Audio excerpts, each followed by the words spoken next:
नमस्कार। जनता द्वारा जनता खातिर प्रसारित जनता टेलीविजन के नियमित कार्यक्रम है संदर्भ और ये आजू बारी है भोजपुरी संदर्भ के।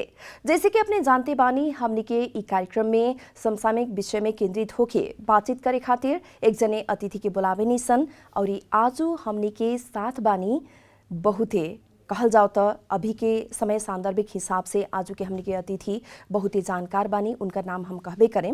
लेकिन उससे पहले अभी जौन ई संविधान विघटन भइल ह ओकरा बाद संग संग ही खेलकूद के जौन विकास होके के रहे उमें कुछ त्रुटि भइल, कुछ कमी कमजोरी भइल, अभी के आइन कैसन बाटे वगैरह वगैरह ई सारा विषय पर केंद्रित होके बातचीत करे खातिर आज हमनी के साथ बानी, हमनी के स्टूडियो में उपस्थित बानी हमनी के अतिथि पूर्व युवा तथा खेलकूद मंत्री वही लेखा अभी के खेलकूद महासंघ के संयोजक भी बानी वहाँ के बानी पुरुषोत्तम पौडेल हमनी के साथ में बानी। वहाँ के हम स्वागत करतानी। नमस्कार। नमस्कार जी, आराम बानी? एकदम खुशहाल बानी हमेशा।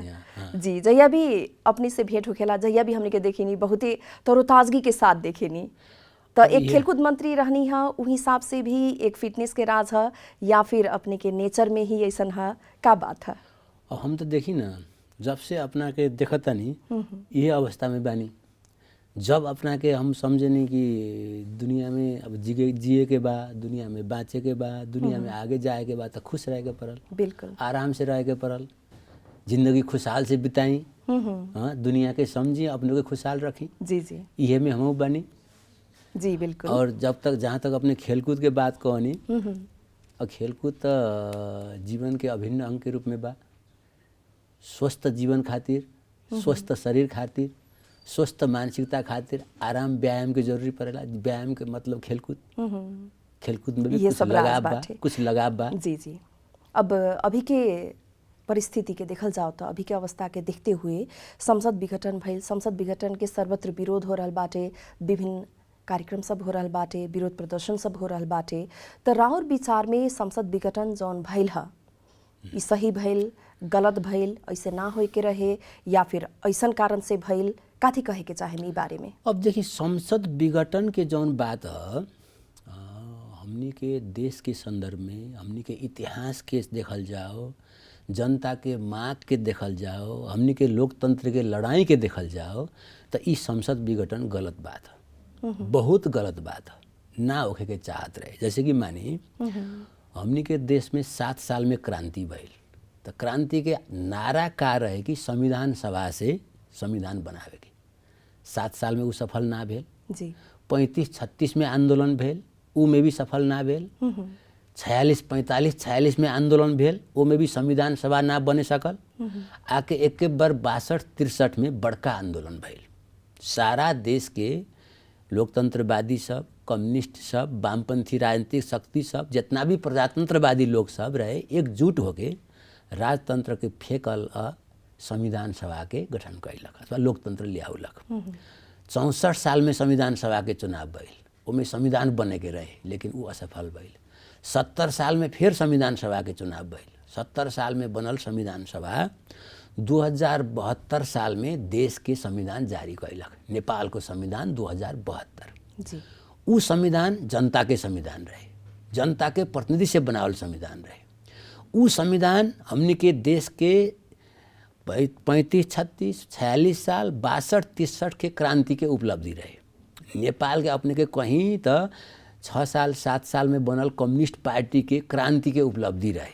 खास करके हमने कम्युनिस्ट पार्टी के अगुआ हैं, कार्यकर्ता हैं। जी बिल्कुल। इस देश में कम्युनिस्ट पार्टी के जनता के विजय के रूप में 70 साल के संविधान सभा बनल। उमें नेकपा एमाले दूसरा पार्टी, नेकपा माओवादी तीसरका पार्टी बनल। दोनों पार्टी मिलके करीब करीब बहुमत रहे। वो बहुमत के आधार पर ये संविधान बनल, समाजवाद उन्मुख संविधान, जनता के संविधान अपने के कहीं तो उमें मौलिक हक जौन जनता के रहे, महिला अधिकार, दलित के अधिकार, सुकुम्बासी के अधिकार, युवा रोजगारी के अधिकार, विभिन्न किस्म के मौलिक हक से लेके घास बास कपास शिक्षा स्वास्थ्य सुरक्षा सब चीज़ के गारंटी करके एगो संविधान बनल। हमने के सोच कथी रहे कि जब ये संविधान कार्यान्वयन हुई, लागू हुई, तो देश के जनता खुशहाल रही। लेकिन आज संविधान विघटन हो गए। जी विघटन से कितना नुकसानी पड़ल बा अपने के कहीं 5 साल में चुनाव होके के रहे, बिल्कुल अब अपने के 2.5 साल में संसद विघटन हो गए, 2.5 साल में चुनाव के बाद आवता। बैसाख में देश विकास करे के रहे, देश विकास के खातिर लगानी जुटावे के रहे, बजट जुटावे के रहे, जनता विकास में गई था, हमने चुनाव दे रहल बानी, जनता से कंट्राडिक्ट हो गए, जी बिल्कुल। विरोध हो गए। तो कौना मुँह से वोट मांगल जाइए अब? ये बात हम कहता नहीं, जैसे कि मानी संविधान जारी कइल जाला कथीला एकरा कार्यान्वयन करेला। संविधान कार्यान्वयन के करेला? सरकार करेला। संविधान के संरक्षण के करेला? राष्ट्रपति करेला। ओकरा के अनुगमन मूल्यांकन के करेला? अदालत करेला। अब देश के सरकार जेकरा संविधान कार्यान्वयन करे के रहे उहे संसद विघटन करके संविधान के मिस देलक, खा गइल, बिगाड़ देलक, भटका देलक, बर्बाद कर देलक, तो अपने जनता से तब विरोध होइबे करी। अब जहाँ तक चुनाव के बात अपने कहता नहीं, चुनाव तो होइबे न करी हमरा कहे से। अच्छा, काहे कि तो प्रमुख पार्टी सब चुनाव के पक्ष में नहीं खे, लेकिन तैयारी तो बहुत जोर शोर से चल रहल बाटे। अब सरकार कहता चुनाव के तैयारी होता, लेकिन अपने के कहीं कि सरकार के जौन अभी सरकार संचालन करे वाला पार्टी नेकपा बा उहो दू ओर बा। एगो चुनाव करा के कहता, जैसे कि प्रधानमंत्री जी बाड़न जे संसद के विघटन कर देलन, जे संविधान के विघटन कर देलन, जे देश के अन्योल में पुगा देलन, 5 साल के सरकार के 3 साल न पुगल त उ विघटन कर देलन, उ कहतारन चुनाव होई। अब चुनाव करे के जाई, वोट देवे के जाई, एकरा बारे में सोचे के पड़ल। दूसरा उहे पार्टी के अध्यक्ष प्रचंड जी, उहे पार्टी के नेता माधव नेपाल जी सहित उ पार्टी के बहुमत केंद्रीय सदस्य अपने के कहीं तो 441 में लगभग 300 केंद्रीय सदस्य लीड कैले बाड़न माधव नेपाल जी, प्रचंड जी। उ लोग अपने के संसद पुनर्स्थापना के पक्ष में बाड़न। देश के प्रमुख प्रतिपक्षी पार्टी नेपाली कांग्रेस संसद विघटन के विरोध में बा, उहो पुनर्स्थापना के बात करैता। देश के दूसरा पार्टी तो तराई के पार्टी बा अपने के मधेश के पार्टी जनता समाजवादी पार्टी, उहो संसद विघटन के विरुद्ध में बा, संसद पुनर्स्थापना के पक्ष में बा।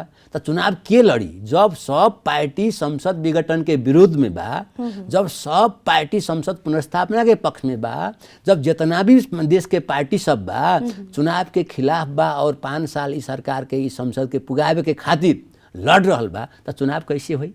अगर चुनाव ना हुई और अगर हुई तो कैसन परिस्थिति आ सकता? राजनीतिक मोड़ कैसन हुई? अब जैसे कि मानी एगो तो संसद के मुद्दा, संसद विघटन ये असंवैधानिक कदम है, ई जनता के मांग के खिलाफ है, ई संविधान के भावना के विरुद्ध है।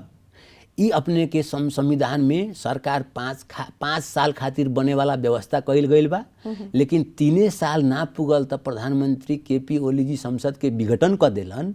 एकरा के उल्टावे के चाही कह के अदालत में मुद्दा चल रहा बा, बहस चल रहा बा। पहिलो बात तो अदालत का करी एकरा देखे के पड़ल कि अदालत संविधान के देखी, जनता के देखी, या इस देश के संविधान कार्यान्वयन के संरक्षण के पक्ष में लागी तो जरूर बा कि संसद पुनर्स्थापना हुई। संसद पुनर्स्थापना हुई तो देश नया कोर्स में चल जाई। अगर ये बात ना भेल, अगर अदालत संसद विघटन के सदर कर देलक तो राजनीतिक पार्टी सब अपन सोच बनाई, योजना बनाई, ओकरा बाद में का हुई बाद में देखल जाए, अभी हम ना कह सकम। लेकिन चुनाव होके के परिस्थिति अभी नहीं है। अभी के ई परिस्थिति के देखते हुए अब हम बातचीत के तनिक सा मोड़े के चाहता नहीं। रउआ अब पूर्व खेलकूद मंत्री भी बानी, रउर टाइम में बहुत निमन निमन कामों भइल, जैसे कि पुरस्कार स्थापना या फिर खिलाड़ी सबके भत्ता 250 रुपया से बढ़ा के 1000 रुपया कैनी, ओकर बाद में हौसला अफजाई के बहुत किस्म के काम सब राउर समय में भइल बाटे। तो अपना से जितना भी काम कर सकनी है आपन मंत्री भइल समय में, उससे रउआ संतुष्ट बानी कि ला अभी तो बहुत करे के रहे, हमर समय समाप्त हो गइल जैसन फील होखेला? कैसन बुझाला रउआ के? संतुष्टि तो मिलबे न करी। देखी हमरा तो बहुत करे के सोच रहे, बहुत काम करे के प्लानिंग रहे, लेकिन हमरा पहले समय बहुत शॉर्ट रहे।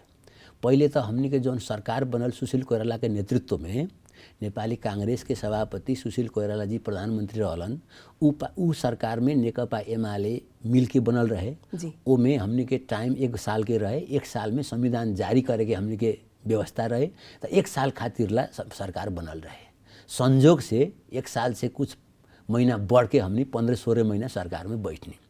तो वो टाइम में हमारा प्लानिंग कथी रहे कि खेलकूद के क्षेत्र में अपने कहता युवा तथा खेलकूद मंत्रालय रहे, युवा के भी देखे के रहे, खेलकूद के भी देखे के रहे। तो युवा के अवस्था का रहे कि देश के हजारों लाखों युवा विदेश में रहे, बेरोजगार होकर विदेश जात रहे, देश में रोजगारी के अवसर ना रहे, तो युवा खातिर भी कुछ करे के रहे हमरा।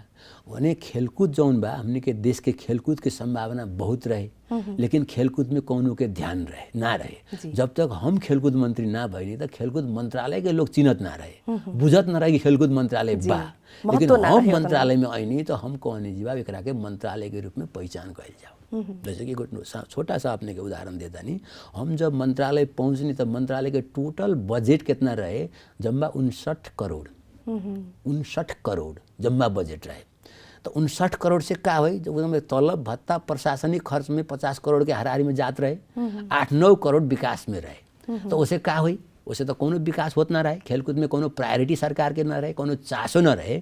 जब हम वहाँ पहुँचनी तो मंत्रालय के बजट बढ़ावे के हम प्रयास कैनी कि खेलकूद क्षेत्र में बजट बढ़ावल जाओ, खिलाड़ी के सुविधा बढ़ावल जाओ, खेलकूद पूर्वाधार के आगे बढ़ावल जाओ, खेलकूद नीति के नया ढंग से समीक्षा कइल जाओ, खेलकूद ऐन नया ढंग से ले आवल जाओ, और खेलकूद के जौन दीर्घकालीन योजना आवधिक योजना बनावल जाओ। 3-4 गो बात में हम केंद्रित हो गई नहीं। तो वो में से हम 3-4 गो प्रयास कैनी। एगो कथी प्रयास कैनी कि खिलाड़ी सबके प्रोत्साहित करे खातिर खिलाड़ी लोग जो रेगुलर खेलत रहे उ लोग के भत्ता बहुत कम रहे, अपने कहनी ओकरा के बढ़ावल गई, 250 से 500, 500 से 1000 कइल गई। दूसरा बात, खिलाड़ी लोग जौन जीत के आई, जैसे कि राष्ट्रीय प्रतियोगिता में जीती, अंतर्राष्ट्रीय प्रतियोगिता में जीत के आई, एशियाली प्रतियोगिता में जीत के आई, या दक्षिणी एशियाली प्रतियोगिता में जीत के आई, या इंटरनेशनल गेम सब में जीत के आई, तो उन लोग के कौनो सुविधा के व्यवस्था ना रहे। तो हम कहनी भाई ये लोग जब देश से खेल के अपने के देश के प्रतिनिधि होके बाहर जाके जीत के आवता, गोल्ड मेडल ले आवता, तो ये तो देश के शान के बात है। ये देश के शान के सम्मान करे के चाहिए कह के खिलाड़ी सम्मान तथा पुरस्कार कार्यविधि ले आके एगो पुरस्कार के सिस्टम हम कह देनी। अपने के याद हो टाइम में क्रिकेट के बड़ा चमक रहे, हमने के क्रिकेट खिलाड़ी लोग पारस खड़का के नेतृत्व में संसार में तहलका मचाते रहे, ए डिवीजन तक पहुंचल रहे। हम एक ही प्रतियोगिता में जीतल खिलाड़ी के 5-5 लाख तक पुरस्कार दे देनी। महिला खिलाड़ी लोग के कोनो वास्ता ना रहे, अपने के था वही संगीना वैद्य अपने के ताइक्वांडो खेल में इंटरनेशनल गेम खेल के ओलंपिक खेलले रहे। तो वैसे आदमी के हम पुरस्कार 15 लाख पुरस्कार हम दे देनी, सम्मान कहीं अंतर्राष्ट्रीय महिला दिवस के संदर्भ में राष्ट्रपति भवन में ले जाके सारा महिला खिलाड़ी लोग के हम सम्मान कर देनी। ये तरीका से खिलाड़ी लोग के एगो प्रोत्साहन के वातावरण हम बनाई एगो। तो दूसरा हम का कहनी कि पूर्वाधार, खिलाड़ी के कहाँ खेली, तो पूर्वाधार रही तब न खेली, मैदान रही तब न लड़ी, कवड़हल रही तब न लड़ी। ओकरा खातिर हरेक निर्वाचन क्षेत्र में खेल मैदान बनावे के प्रक्रिया हम शुरू करा देनी। देश में बड़का बड़का अपने के चाहिए रंगशाला को डिजाइन करे के व्यवस्था शुरू कर देनी। जैसे कि अभी 4 फुटबॉल मैदान बनल बा, वो हमरे पाला में समझौता भेल रहे। अपने के क्रिकेट मैदान बनल बा, यानी ये अपने के हमने के कथी कहल जाला साइड में बा, तो क्रिकेट मैदान के भी हम 20 करोड़ बजट वही टाइम में लगा के ठेका करवा देनी। और देश के और विभिन्न ठाव में ये काम शुरू भइल। अपने के हिटिंग पुल, स्विमिंग हमने के बहुत निमन रहे, गौरिका सिंह चमक कुछ कैले रहे, तो स्विमिंग में भी कुछ हमने के हिटिंग पुल लगानी कर देनी। ये विभिन्न किस्म के लगानी बड़का कार्यक्रम से लेके निर्वाचन क्षेत्र खेल मैदान तक पूर्वाधार में भी कुछ लगानी कैल गई। तीसरा महत्वपूर्ण बात कथी रहे कि खेलकूद नीति समय अनुकूल ना रहे, पुरनका रहे। खेलकूद ऐन भी पंचायती काले के रहे, एकरा के जब तक ना बदलल जाई तब तक खेलकूद में विकास ना होई कह के हमने के खेलकूद नीति नया रिवाइज कर देनी। ऐन के भी प्रयास शुरू कैनी, ऐन तो वो टाइम में ना बने सकल, लेकिन नीति आ गई। तीसरा महत्वपूर्ण बात कथी रहे कि खेलकूद में बजट बढ़ावे के। जब तक बजट ना होई तब तक कुछो ना चली, चाहे खिलाड़ी के प्रोत्साहन हो, चाहे अपने के पुरस्कार हो, चाहे प्रतियोगिता हो, चाहे प्रशिक्षण हो, चाहे पूर्वाधार हो, कोनो काम करे के चाहिए तो बजट चाहिए। बिना बजट के तो कुछ ना होई। तो बजट हमने के बहुत सीमित रहे, एकरा के बढ़ावल जाए कह के हमने के तो मांग रहे 1% बजट, देश के कुल बजट के 1% खेलकूद में लगाने को जाओ। अगर वैसन स्थिति रहित तो हमने के 12-15 अरब बजट खेलकूद में आई, 12-15 अरब सालाना बजट आई तो खेलकूद में चमत्कार हुई, ये हमने के रहे। लेकिन वो ना हो सकल, फिर भी अपने के कुछ बढ़ा के 69 करोड़ से 1 अरब, 1 अरब से 2 अरब, हम 1.5 साल के अंदर में 3 अरब बजट बना के वहाँ से निकलने। लेकिन अभी हालत कैसन बा अपने के था बा जी, बिल्कुल असंतुष्टि परसों हम पूछली खेलकूद के बजट कितना बा इस साल, तो जम्मा 1.5 अरब। 72 साल में हम रहनी तो 3 अरब, अभी 77 साल पार होता तो खेलकूद के बजट 1.5 अरब में झड़ गए। 5 साल में विकास होके के विकास होके के चाहिए, बढ़े के चाहिए। अभी तो 5 अरब पहुँचे के चाहत रहे, 7 अरब पहुँचे के चाहत रहे। काहे कि त हमनी के देश के बजट के एगो सिस्टम बा कि प्रत्येक साल कोनो भी मिनिस्ट्री के बजट, मंत्रालय के बजट 10% वृद्धि हुई, 10% वृद्धि हुई, लेकिन खेलकूद के बजट 20% से घटैता। ऐसे सरकार के खेलकूद प्रति के नजरिया, खेलकूद प्रति के दृष्टिकोण क्लियर नहीं है। खेलकूद के जौन खेलकूद में ग्लैमर बा, खेलकूद में जौन युवा लोग के चासो बा, खेलकूद में जौन खिलाड़ी लोग के आकर्षण बा, खेलकूद से जौन हमनी के अंतर्राष्ट्रीय व्यक्तित्व बन रहल बा, इस चीज के राजनीतिक नेतृत्व लोग ध्यान नहीं के देवे सकत। एक बात।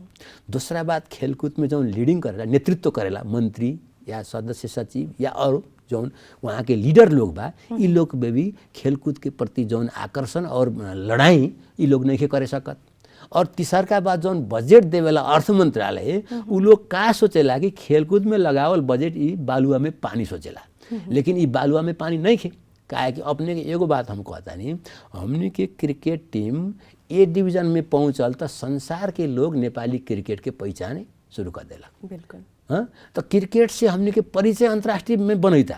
एउटा एगो गौरिका केसी अपने मानी गौरिका सिंह ओलंपिक में कांसो खिलाड़ी कह के ओलंपिक में पहुँच गेल, तो उसे संसार भर के आदमी गौरिका सिंह के नाम सुनत रहे, मीडिया में आवत रहे। नेपाल के कौन तो गौरिका सिंह।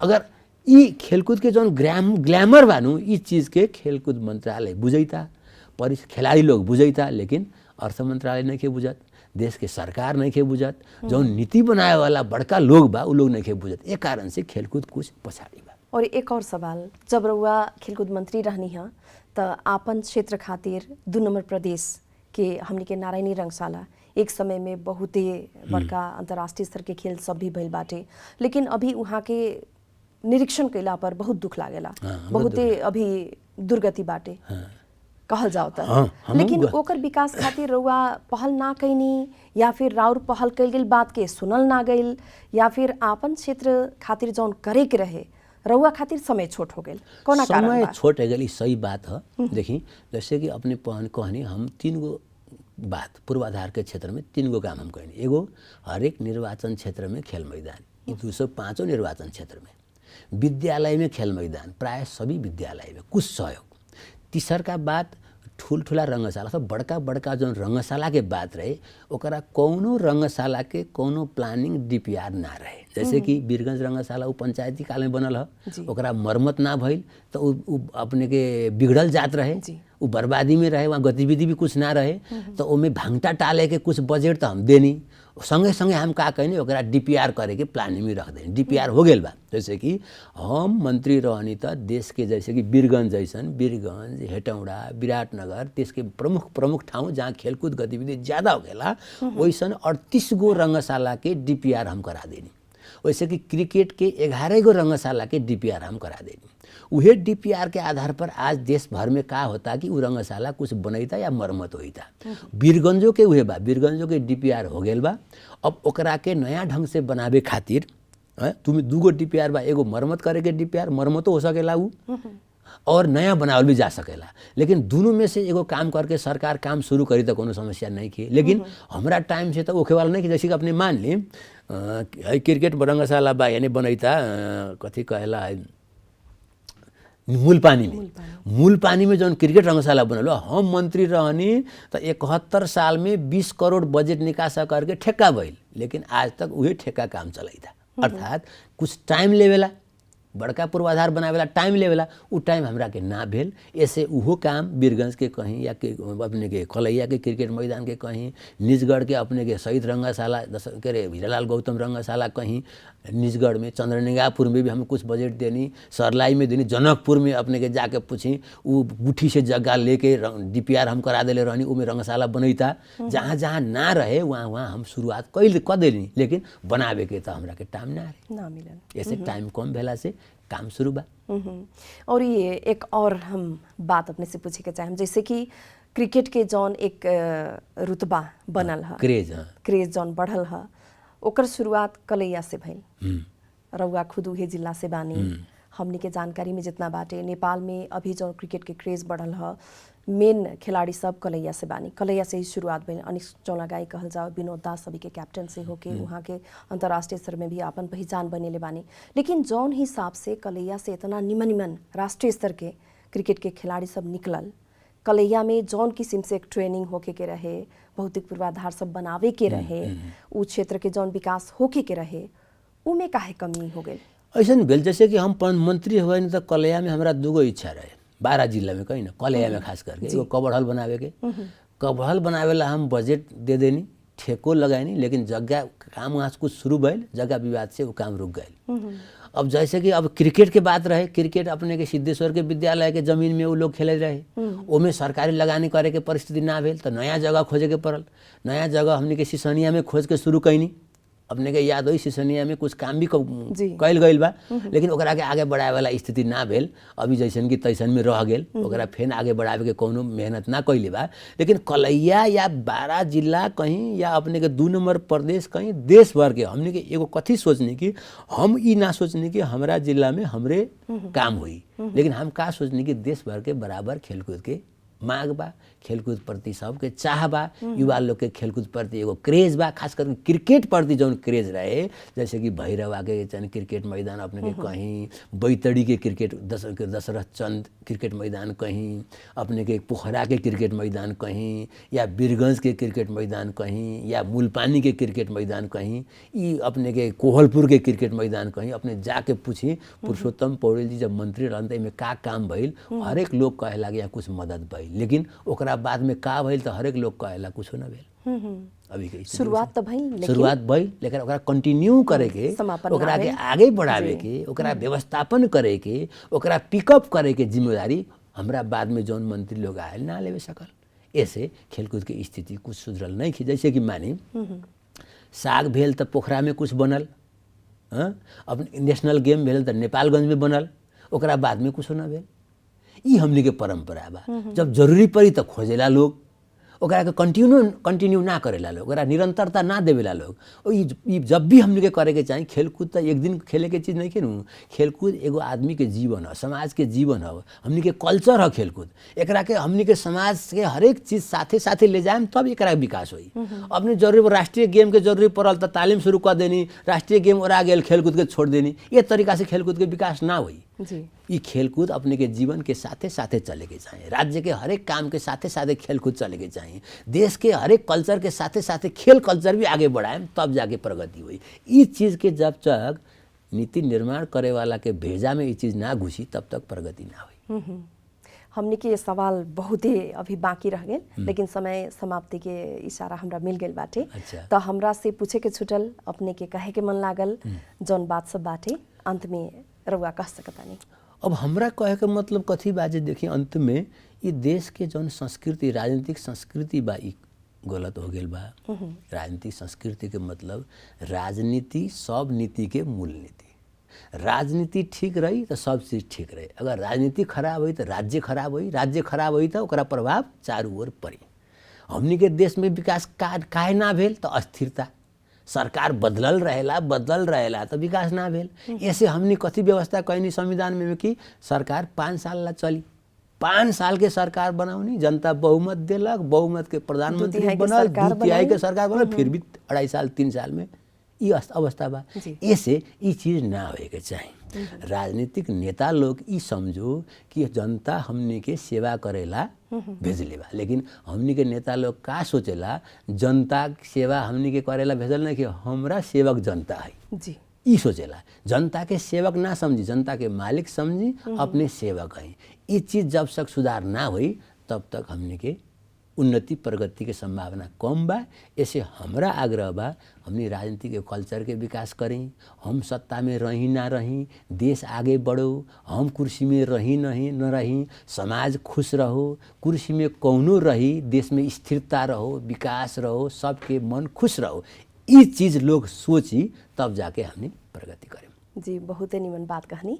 और ये अंत में आपन व्यस्तता के बावजूद हमने के समय देहनी, हमने के स्टूडियो तक आके अभी अंतर्वार्ता हमने के समापन कर रहल बानी। ई समय खातिर रउआ के हम बहुत बहुत धन्यवाद देल के चाहता नहीं। तो हमरा के अपने समझनी, अपने 12 जिला के छोरी हैं, 12 जिला के बेटी हैं, हमने के चेली हैं।